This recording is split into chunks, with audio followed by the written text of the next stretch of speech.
So I just finished Suicide Squad, Kill the Justice League, the story mode, and I got through it probably within 3 days. Played it for maybe a total of 20 hours, with a few of the side missions being done and all the the necessary stuff really to complete the story mode.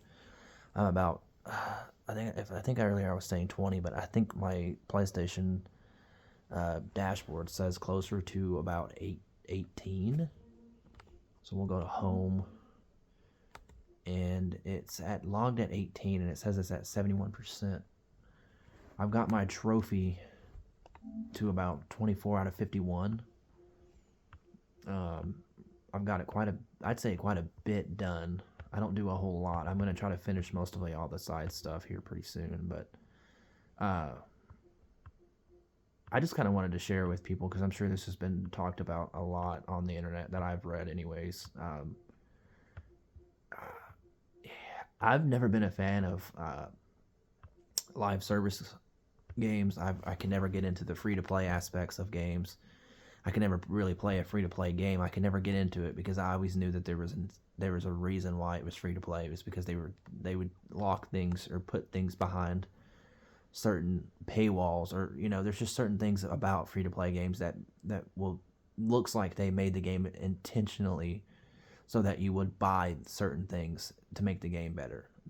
You know, Particularly something like Genshin Impact and a couple other free to play games that I've played in the past that I couldn't just play after like maybe 30 minutes because I just couldn't get into it because it just felt like everything was everything needed you needed money for it.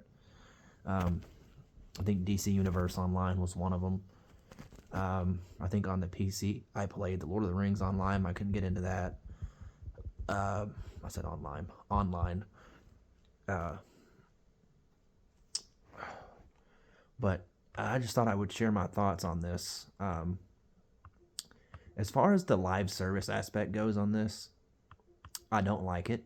I did feel like we got an incomplete game in terms of um, story, that they're going to stretch it out across multiple seasons, which I don't like. If this was going to be a single player game, I feel as if everything should have came out all at once. And if it was going to be live service, uh, I don't think I would have. I don't think I would have kept in. I don't know. I just don't think I would have kept in some of the stuff that they kept in here. I don't really appreciate, and I'm sure most of the gaming community doesn't appreciate certain aspects of games that, and I'd say they're supposed to entice you to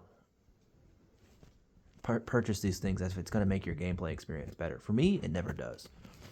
For some kids out there, probably. Me, on the other hand, no. Now, the story, on the other hand, I have a lot of questions. I also have a lot of theories. I have a lot of theories in regards to exactly everything that has gone on, as far as all the deaths of the Justice League. You know, you've got Batman's death. You have Flash's death. You have God. I can't even think about how many of the Justice Leagues we actually, because we were missing Green Arrow, which was kind of a shocker to me. I don't know if maybe I'm missing a point there. Maybe I'll have to go and listen to some of the logs about Oliver not being there. I imagine if maybe he wasn't in there at the time or something hasn't happened yet, but it makes me think that they're going to do something with him in like another game, like he's going to have his own game or something like that. It would be pretty cool to have a Green Arrow game. Anyways, I'm getting off track here. I think as far as story, I believe they could have done a lot better in regards to their deaths. I believe they needed more. They needed more respect, and I say that primarily about Batman and Wonder Woman. I personally think that Wonder Woman's death should have been switched with Batman's death, in a sense that they both don't deserve to go out that way, but I feel like Batman deserved to kind of go out in a way that Wonder Woman did, particularly because of his entire story. We personally got connected to it because we played 3 games in the Arkham trilogy about his character. Now, that to me is the sole disappointment of this game, is how they treated Batman. The second disappointment is the live service aspect. Don't appreciate it. Don't like it. I'm still gonna play it because I would love to see what they come up with, um, and I'd like to see if they're gonna let us, play as any more villains, or if we're gonna get to play as any heroes at this point. Like alternate versions of our heroes. I don't know if that'll ever happen, considering this is called Suicide Squad: Kill the Justice League for a reason. But, um, and there was another death that kind of got to me that was strange. Superman's death. His was kind of out there. His kind of threw me off a lot in terms of how they did it, boss fight wise. He is what you would expect. He's completely overpowered in this game. He's just blasting people left and right. I was actually having a hard time hitting him. Um, my loadout isn't the best. Like I don't really know how to play games very well. I just kind of just enjoy the story and try to get what I can out of it. But I was trying to see if maybe there was something that I could have seen as far as difficulty wise. So I was playing on best pay attention for about more than 75% of the game before I got to the Superman fight, and I had to turn it down because I, for some reason, could not, for the life of me, figure out how to hit Superman, because I can never. I just, all the particle effects all over the screen. There was it was just impossible for me to hit him at all. And I'm playing as Harley, and she's hands down been my favorite character in this game. I know a lot of people that I've talked to really enjoyed playing as all 3 of them. They didn't have a preference, but me, I preferred to play as Harley, and I just couldn't get into the gameplay. The traversals, it's okay. I just kind of wish that they had gone a different route with the traversal. I really wish this wasn't live service, and I really wish this wasn't a shooter. But I mean, I guess how else would you would have done it? I would have had to. I could probably make a theory on that one at another video. But as far as the story and the longevity of the game, the story was very much okay. I would definitely give this game a 6 out of 10. It was not as long as I wanted it to be. I had more enjoyment out of the previous Batman Arkham games, which is probably expected. I'm sure a lot of people agree with me on that. I was, especially with Rocksteady, this being their first game in, 7 or 8 years that they made that was related to the Arkham series. I'm not sure if they released anything in between there. But this was, to me, not the right direction to go.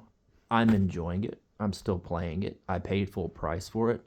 I wanted to see how the story was going to go myself. I don't like to watch other people's videos to determine how I feel about it. But I somewhat enjoyed the story. I loved the comedy, the comedic side of it. I loved seeing Boomerang. I loved seeing Shark. I loved seeing Harley and Deadshot's their chemistry. I loved seeing that. I love seeing that about a lot of games whenever the writing is solid. And I mean, to me, the solid writing in this game was, the best part of it. And I say solid as in it's not perfect, but I can't really point out anything that I would hate in terms of like things that I really wouldn't like, other than just simply things that have death-wise has happened. Story's okay. I just really wish that they could have respected the Batman character with Kevin Conroy. I don't like how he went out. He went out like a punk. I don't want to say the B word because I might have a kid listening to this at some point. He went out like a punk. But I mean, honestly, though, he was evil. So how else were you going to take him out? You know, and if you played the game, you would know exactly why he probably deserved to die, and it's probably what he would have wanted to happen, considering that I believe he actually did kill a couple people in this game. So I mean, I would kill him too. You know, he probably couldn't live with the fact that he hurt people and killed somebody when he chooses to protect them. He was completely evil. It's kind of nuts, to be honest, to see the complete 360 that he did to, like, oh no, kill, and then suddenly he's just killing people. It's kind of messed up. I mean, it is messed up, but I say kind of messed up, and it's because it's kind of unexpected by me, because you would expect it to happen at some point, but as far as the game goes and the story and the difficulty and my enjoyment levels, it was definitely a 6 for me out of 10. Um, I can't recommend this to anyone. I can't recommend this to a friend or a family. I can't do any type of recommendation.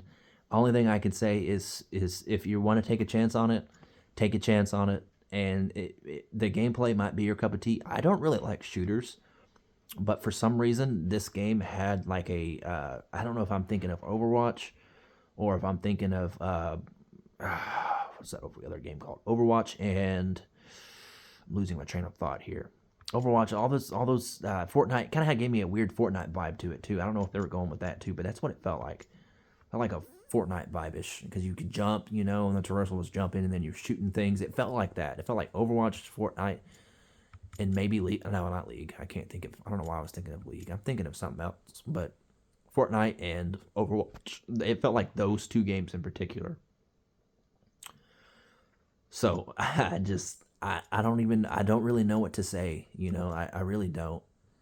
Um, it's going to be probably really cheap here in the next few months, and it's probably going to go on sale a lot. So I recommend that if you see it on sale, I recommend you getting it on sale and playing it and checking it out for yourself. Probably only going to be worth $20 or $30 at that point, I would hope. If it ever goes down any cheaper, well, it's because they released new content for it and the DLC came out and whatnot, live service aspect and all. But I'm kind of ranting at this point, but I just wanted to tell everyone that would listen that this game is a 6 out of 10. It is okay in terms of fun factor. The story is very solid. I feel like they could have done a lot more. I felt like they could have given us more, but overall, okay, 6 out of 10. Gameplay's fun if you like looter shooter kind of games, if you like seeing those numbers pop up and kill enemies, kill aliens. I just wanted to put this out there in the ether, put this out there on YouTube. Anybody that's willing to listen, just let you know the game is good. Just I don't expect it to exceed anyone's expectations. It's definitely not the worst game out there, but I hope you enjoy it. I hope you get some fun out of it, and I hope that everyone here has a good night. And I will get with y'all soon, and I will probably have a review on a couple other games that I've been playing that I decided I thought I'd go ahead and post up and share with everybody. Thank you.